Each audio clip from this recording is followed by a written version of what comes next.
L'intelligence artificielle générative, ce n'est plus de la science-fiction ou une technologie pour demain. Non, c'est une réalité bien présente dans nos écoles, aujourd'hui même. Une nouvelle étude vient de mettre des chiffres sur ce qui se passe vraiment sur le terrain. Alors, jetons un œil à ce que ces données nous racontent. Et le premier constat, il est sans appel, l'adoption de ces outils est tout simplement massive. On parle de plus de 93% chez les élèves et de presque 75% chez les enseignants. Ce qui est fou ici, ce n'est pas seulement que presque tout le monde les utilise, mais c'est aussi cet écart notable entre les deux. C'est une vague qui a déferlé à une vitesse folle et qui a pris, on peut le dire, tout le monde de court. Ok, on a des chiffres impressionnants, mais ils nous disent qui et combien. Ils ne nous disent pas le plus important, le comment et le pourquoi. Et c'est là que ça devient vraiment passionnant. Qu'est-ce qui pousse vraiment les élèves et les enseignants à se tourner ou pas vers ces nouveaux outils? Alors, quelles sont ces fameuses motivations? On va voir qu'elles sont très différentes entre les élèves et les enseignants, et ça explique beaucoup de choses. Pour les élèves, en fait, la logique est assez pragmatique.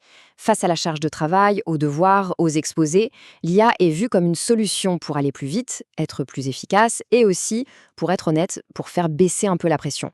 Ce qui ressort en premier, sans surprise, c'est le gain de temps. Mais le point qui est, je trouve, le plus fascinant, c'est ce besoin de soutien scolaire et moral sans jugement. C'est incroyable. L'IA est perçue comme une sorte de tuteur bienveillant, toujours dispo, qui ne vous jugera jamais. Et à l'inverse, qu'est-ce qui les freine? Eh bien, ce n'est pas tellement la peur que l'outil ne soit pas fiable, c'est tout simplement l'interdiction de l'école.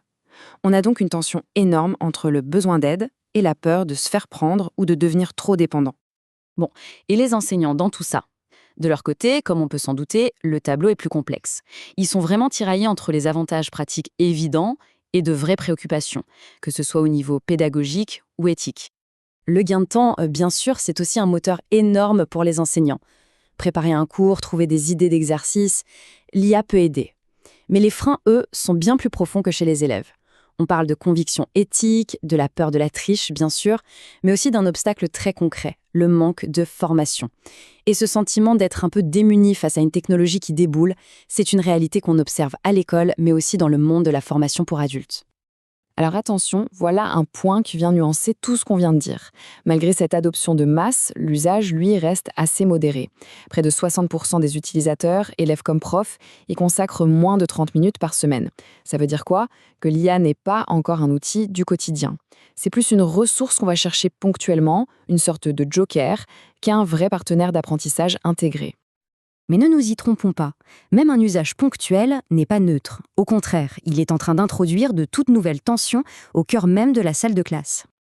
Ce graphique est très, très parlant. Une grande majorité des deux côtés sent bien que l'IA est en train de changer les règles du jeu de l'apprentissage. Mais regardez l'écart. 80% des enseignants perçoivent cette transformation, contre à peine 60% des élèves. Alors pourquoi un tel décalage? Probablement parce que les enseignants sont aux premières loges pour voir les changements, et parfois les dérives, dans les travaux rendus par les élèves. Et cet écart de perception, il n'est pas anodin du tout. Il installe progressivement un climat de suspicion. D'un côté, les enseignants, qui s'inquiètent de la triche, de l'autre, les élèves qui ont peur d'être accusés à tort, que leur travail soit jugé injustement. Ça crée une vraie insécurité, surtout au moment des évaluations. Alors face à cette situation complètement nouvelle et en l'absence de règles claires venues d'en haut, comment réagissent concrètement les profs? L'étude a identifié 3 stratégies principales qui cohabitent souvent dans la même école, voire dans la même équipe pédagogique. On a donc 3 grandes approches qui se dessinent. La première, l'interdiction pure et simple. C'est non, on n'en parle plus. La deuxième, la tolérance encadrée.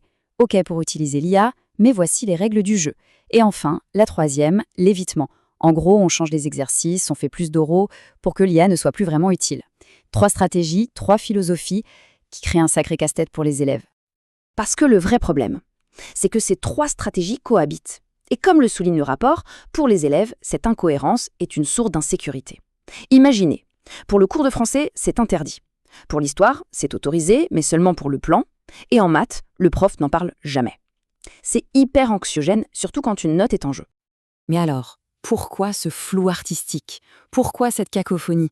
La réponse est brutale de simplicité, la formation.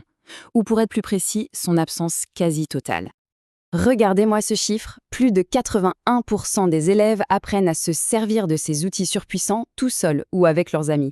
C'est énorme, il n'y a quasiment aucun cadre institutionnel. Ils découvrent par essai-erreur sans personne pour les aider à développer un usage critique et réfléchi. Et si vous pensiez que c'était mieux du côté des enseignants, détrompez-vous. Le tableau est encore plus sombre. Seuls 12% disent avoir reçu une formation. C'est dérisoire. En gros, on demande aux enseignants et aux formateurs de piloter une révolution technologique sans même leur avoir donné les clés de la voiture. Le système a clairement un train de retard. Bon, le constat est assez dur. Mais alors, on fait quoi? Heureusement, le rapport ne se contente pas de dresser un état des lieux. Il propose des pistes très concrètes pour avancer. Toutes les recommandations pointent dans la même direction. Il faut une réponse collective et structurée. Arrêtons le bricolage chacun dans son coin. Il faut des formations qui soient adaptées à la réalité du terrain, pour les profs et pour les élèves. Il est urgent de construire ensemble des règles du jeu claires au sein de chaque établissement. Et ce besoin de co-construire, il est tout aussi valable en entreprise et dans la formation continue. Et enfin, point crucial, il faut reconnaître que les élèves ont une expertise et les inclure dans la discussion.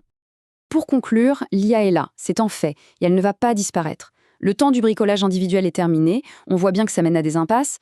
Le véritable enjeu maintenant, ce n'est plus de savoir si on est pour ou contre, mais de se demander comment on fait, tous ensemble, pour construire les compétences critiques, techniques et éthiques pour que cette technologie devienne un vrai levier d'apprentissage et d'émancipation pour tout le monde.